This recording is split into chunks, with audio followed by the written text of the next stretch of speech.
came a little bit earlier in 2018 when I decided to replace one of my own watches, which I had since 30 years.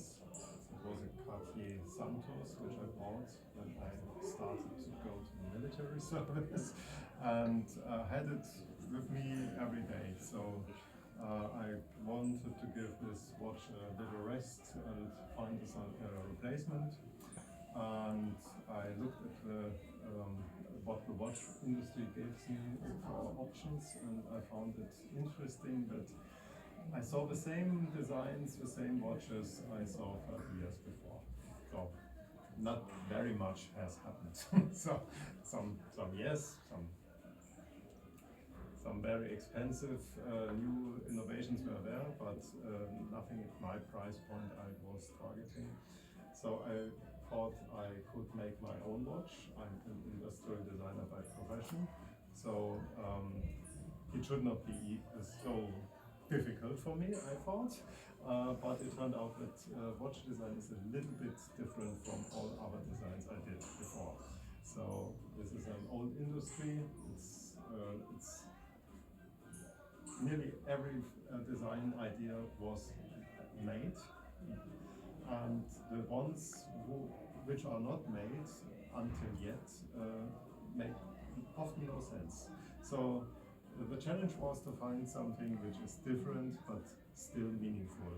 And yes, I underestimated this process a little bit, and I started making my first design. This was this watch. I started with an idea in my mind which impressed me by my first luxury watch I bought, this Frank Santos. It was the reliability. I'd never expected this from a jewels watch as I found it, but it was very good, and I wanted to have the same robustness and the same strength in this design. And this is a quartz watch. My Cartier is also a quartz watch. I had it for 30 years, so I had no problems with the quartz.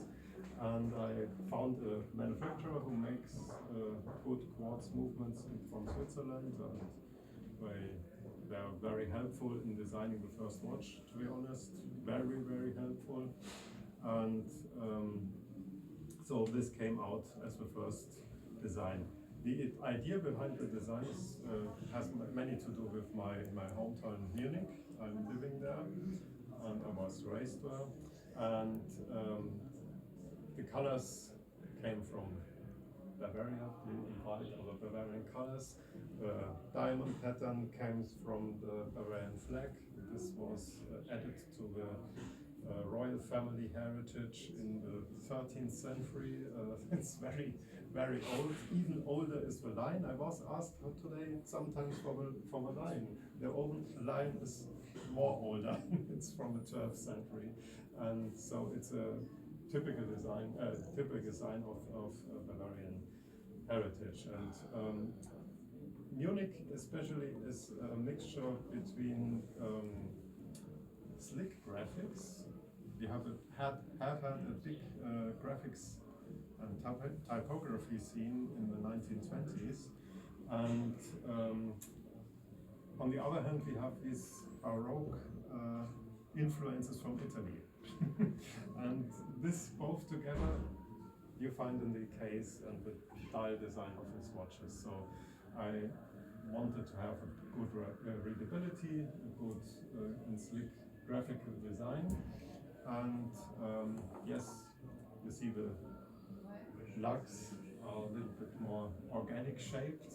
I love organic shapes in making, and I use not so typical software for that, because I originally I started transportation design, and it is a software I use for car bodies. So that's the reason why it became a little bit organic. So I know it has to do with the production you have in the watch industry. You have limited options. They are machine-made cases first machine made. It's a complex process. It will be stamped before